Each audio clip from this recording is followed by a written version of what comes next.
அனைவருக்கும் வணக்கம். மிதுன ராசிக்காரர்களுக்கு 2024ஆம் வருடம் 15ஆம் தேதி ஜனவரி மாதத்திலிருந்து 12ஆம் தேதி பிப்ரவரி மாதம் 2024ஆம் வருடம் வரை எப்படி அமைகிறது, தை மாதத்தில் கிரகநிலைகளின் அமைப்பு காரணமாக என்னென்ன நன்மைகள் கிடைக்கப் போகின்றன, எதிர்பார்த்த நல்ல செய்தி கிடைக்கும் நேரமாக எந்தெந்த தருணம் மிதுன ராசிக்காரர்களுக்கு அமைகிறது, தை பிறந்தால் வழிபிறக்கும் என்று சொல்லக்கூடிய வகையில் எப்பேற்பட்ட மாறுதலை சந்திப்பதற்கான வாய்ப்பு மிதுன ராசிக்காரர்களுக்கு உருவாகிறது என்பதை சற்று விரிவாக பார்க்கலாம். மிதுன ராசிக்காரர்களை பொறுத்த வரைக்கும் பொதுவாகவே பழமொழி தை பிறந்தால் வழி பிறக்கும் என்பார்கள். அதாவது அறுவடை திருநாள் முடிந்ததற்கு பிறகு வயல்களின் மத்தியில் நாம் ஊடுருவி செல்வதற்காக வழி பிறக்கக்கூடிய ஒரு இனிமையான தருணம் தை மாதத்தில் உருவாகும் என்பது ஒரு விதமான அர்த்தமாக இருந்தாலும், அதே சமயம் இந்த தை மாதத்தில் பல வழிகளில் நீங்கள் எதிர்பார்க்கக்கூடிய பொருளாதார ரீதியான முன்னேற்றம் பெறக்கூடிய வாய்ப்புகள் நிறைந்து கிடைக்குங்க. பொருளாதார ரீதியாக முன்னேற்றம் பெறக்கூடிய வகையில் பல வழிகளும் சந்தர்ப்பங்களும் உருவாக்கி கொடுக்கக்கூடிய ஒரு சிறந்த மாதமாக இந்த தை மாதம் அமைவதற்கான வாய்ப்பும் யோகமும் நிச்சயமாக மிதுன ராசிக்காரர்களுக்கு உருவாகிறது என்றால் அதற்கு இடையான அர்த்தமே இல்லை என்று சொல்லலாம். ஏனென்றால் நிச்சயமாக பல வழிகளும் சந்தர்ப்பங்களும் முன்னேற்றத்திற்கான அடித்தளமிடக்கூடிய வகையில மிதுன ராசிக்காரர்களுக்கு தை மாதம் அமைய போகிறது. ஏனென்றால் கிரகநிலைகளின் அமைப்பை ஆராய்ந்து பார்க்கும் போது ராசியின் அதிபதியாக இருக்கக்கூடிய புதன் இந்த மாதத்தில் 6ஆம் இடத்திலிருந்து வலுவாக பெரும்பாலும் 7ல் சஞ்சரிக்கிறாருங்க.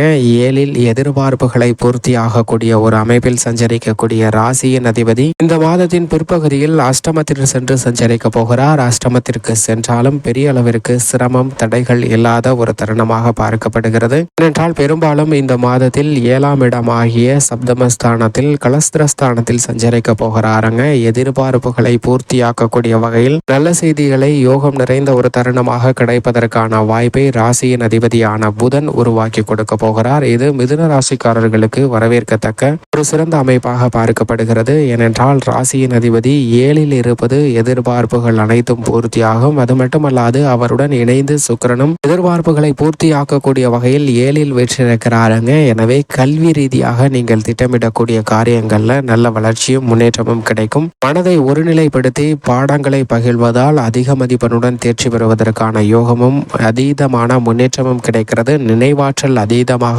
அதிகரிக்கும். அது மட்டுமல்லாது சுக்கிரன் மிக வலுவாக ராசியின் அதிபதியுடன் இணைந்து சஞ்சரிக்க போகிறாருங்க. மாதத்தின் முற்பகுதியில் 7ல் சஞ்சரிக்கக்கூடிய சுக்கிரன் பிற்பகுதியில் அஷ்டமத்தில் சென்று சஞ்சரிக்க போகிறார். அஷ்டமத்திற்கு செல்வதற்கு முன்னதாக புதிய வாய்ப்புகளை நிறைந்து கொடுக்க போகிறாருங்க. செல்வாக்கு மிகுந்த நபர்களுடன் தொடர்பு கிடைப்பதற்கான வாய்ப்பையும் யோகத்தையும் உருவாக்கி கொடுக்கிறார். பல தடைகள் அனைத்தும் நீங்கி நல்ல வழி பிறக்கக்கூடிய ஒரு தருணமாக அமைய போகிறது. அதிலும் குறிப்பாக சினிமா துறையில் நீங்கள் நினைத்ததை விட மிக பெரிய அளவில் வளர்ச்சி பெறக்கூடிய ஒரு சிறந்த தருணமாக அமைய போகிறது. புதிய படங்கள் உள்ளிட்ட பணிகளை சிறப்பான முறையில் செய்து முடிப்பதற்கான வாய்ப்பும் யோகமும் மிக அபரிவிதமாக கிடைக்கிறது. கலைத்துறை ரீதியாக எந்த பணிகளாக இருந்தாலும் நன்மை நிறைந்து பெறக்கூடிய ஒரு அற்புதமான தருணமாக மிதுன ராசிக்காரர்களுக்கு அமைகிறது. அது மட்டுமல்லாது அரசியல் சார்ந்த பணிகள்ல எதிர்வரக்கூடிய தேர்தலில் மிக பெரிய அளவில் வெற்றி பெறுவதற்கான வாய்ப்பையும் அதற்கான அடித்தளமிடக்கூடிய வகையில் வலுவான கூட்டணியும் பல்வேறு விதமான சூட்சமங்களை கையாளக்கூடிய ஒரு சிறந்த மாதமாக இந்த தை மாதம் அமைய போகிறது. தை மாதத்தில் நீங்கள் எடுக்கக்கூடிய சிறு முயற்சி கூட உங்களுடைய தேர்தல் வெற்றிக்கான அடித்தளமிடக்கூடிய ஒரு தருணமாக அமைகிறது என்பதுதான் யதார்த்தமான உண்மை. பல்வேறு விதமான தடைகள் தாமதங்கள் தகர்த்தெறியப்படுகிறது. எதிர்கால வெற்றியை உறுதி செய்யக்கூடிய இனிமையான மாதமாக இந்த மாதம் அமைவதற்கான வாய்ப்பையும் யோகத்தையும் மிக அபரிவிதமாக உருவாக்கி கொடுக்கிறது. இந்த சந்தர்ப்பத்தை சரியாக பயன்படுத்திக் கொள்ளுங்கள். அது மட்டுமல்லாது இந்த தருணத்துல சனியும் மிக வலுவாக ஜீவனஸ்தானமாகிய 9ஆம் இடமாகிய பாக்கியஸ்தானத்தில் வீற்றிருக்கிறாருங்க. ஜீவனாதிபதியான சனி 9ல் வீற்றிருப்பது அஷ்டம பாதிப்புகள் விலகி இனிமையாக முன்னேற்றமும் அபரிவிதமான வளர்ச்சியும் பெறக்கூடிய ஒரு அற்புதமான தருணமாக அமைகிறது என்பதை தெளிவாகவும் துல்லியமாகவும் எடுத்து காட்டுகிறார். சனி பகவான் மிக வலுவாக பாக்கியஸ்தானத்தில் அமர்ந்திருப்பதால் இந்த தருணத்தில் உத்தியோக ரீதியாக இருக்கக்கூடிய பல பிரச்சனைகளை விலக்கி விடுகிறாருங்க. சனி அஷ்டம சனியால் சந்தித்து வந்த உத்தியோக ரீதியான சிக்கல்கள் வேலையை விட்டே சென்று விடலாமா என்ற எண்ண நிலையில் ஏற்பட்ட மாற்றம் என்பது நிச்சயமாக உருவாகக்கூடிய ஒரு தருணமாகவும் எதிர்காலத்தை பற்றிய அச்சம் நீங்கக்கூடிய வகையில் உத்தியோக ரீதியாக இருந்து வந்த மறைமுக தொல்லைகள் நேரடியாக சந்தித்த பல தொல்லைகள் விலகுகிறது. உத்தியோகம் சார்ந்த சூழ்நிலை என்பது மகிழ்ச்சி நிறைந்த ஒரு தருணமாக அமைவதற்கான வாய்ப்பும் யோகமும் நிறைந்து கிடைக்கிறது. தொழில்துறை வியாபாரத்துறையை பொறுத்த வரைக்கும் சனி பகவான் மிக வலுவாக சஞ்சரிப்பதால் சின்ன சின்ன காரியங்கள்ல கூட மிகப்பெரிய அளவுல காரிய வெற்றி நிறைந்து கிடைக்கக்கூடிய ஒரு இனிமையான தருணமாக பார்க்கப்படுகிறது. வருமானத்தை உயர்த்தி கொள்ளக்கூடிய வகையில் புதிய வாய்ப்புகள் நிறைந்து கிடைக்கும். புதிய ஒப்பந்தங்கள் அனைத்தும் பல மடங்கு நன்மையை ஏற்படுத்தி கொடுக்கக்கூடிய வகையில் மிதுன ராசிக்காரர்களுக்கு அமைய போகிறது. விறுவிறுப்பாகவும் சுறுசுறுப்பாகவும் தொழில் உத்தியோக ரீதியான சார்ந்த பணிகளை மிக சிறப்பாகவும் செம்மையாகவும் செய்து முடிக்கக்கூடிய யோகம் நிறைந்த ஒரு தருணமாக பார்க்கப்படுகிறது. வருமானத்தை உயர்த்தி கொள்ளக்கூடிய வகையில் நல்ல பல வழிகளை நிறைந்து பெறுவதற்கான வாய்ப்பும் யோகமும் இந்த தருணத்தில் மிகவும் அபரிவிதமாக கிடைக்கிறது. உத்தியோக ரீதியாக பல சங்கடங்கள் உங்களை விட்டு விலகக்கூடிய ஒரு தருணமாக அமைகிறது. புதிய வேலை வாய்ப்பு உள்ளிட்ட மகிழ்ச்சியாக நீங்கள் எதிர்பார்க்கக்கூடிய செய்தி இனிமையாக பெறக்கூடிய ஒரு மாதமாக இந்த தை மாதம் அமையும். அது மட்டுமல்லாது குருவும்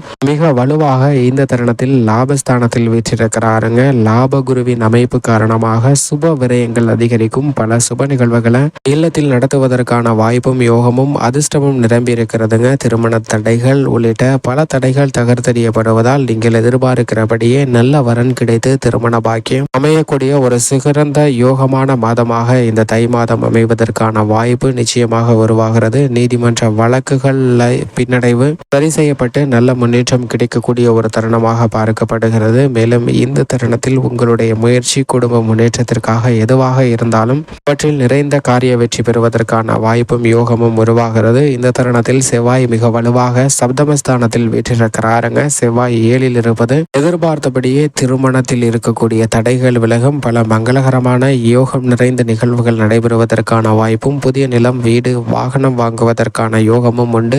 கால்நடை வளர்ப்பிலும் அபிவிருத்தியை காணக்கூடிய ஒரு சிறந்த தருணமாக அமைய போகிறது என்பதை தெளிவாக செவ்வாய் உறுதிப்படுத்துகிறாருங்க. அது மட்டுமல்லாது ஜீவனஸ்தானமாகிய 10ல் ராகு வலுவாக அமர்ந்திருக்கிறார். ராகு 10ல் இருப்பது பல அதிரடியான மாற்றத்தை ஏற்படுத்தி கொடுக்கக்கூடிய ஒரு அமைப்பாக பார்க்கப்படுகிறது. ஆனால் அதே சமயம் மிகப்பெரிய அளவில் இந்த தை மாதத்தில் சாதகமற்ற ஒரு அமைப்பாக பார்க்கப்படுவது மோட்சக்காரகரான கேது சுகஸ்தானத்தில் வீற்றிருக்கிறார். 4ஆம் இடமாகிய சுகஸ்தானத்தில் வீற்றிருப்பதால் அவ்வப்போது சில எதிர்மறையான கற்பனையான பயங்களும் ஒரு குழப்பமான மனநிலையும் எப்போதும் ஏற்படுவதற்கான வாய்ப்பு இருக்கிறது. அதே போன்று சூரியன் அஷ்டமத்தில் இருக்கிறாருங்க. எனவே அவ்வப்போது சிறு சிறு ஆரோக்கிய தொந்தரவுகளை சந்திப்பதற்கான வாய்ப்பு இருக்கிறது. எனவே இது போன்ற தருணங்கள்ல சற்று கவனத்துடன் இருங்க. அதிலும் குறிப்பாக உணவு பழக்க வழக்கத்தில் கூடுதல் கவனம் தேவை. சந்திரனின் அமைப்பு பெரும்பாலும் சாதகமாக உள்ளது. பெண்மணிகளை பொறுத்த வரைக்கும் பெண்மணிகளுடைய எதிர்பார்ப்பு நிச்சயமாக பூர்த்தி ஆகக்கூடிய ஒரு சிறந்த யோகம் நிறைந்த தருணமாக இந்த தை மாதம் அமையும். மேலும் சாதகமாக மாற்றிக்கொள்ள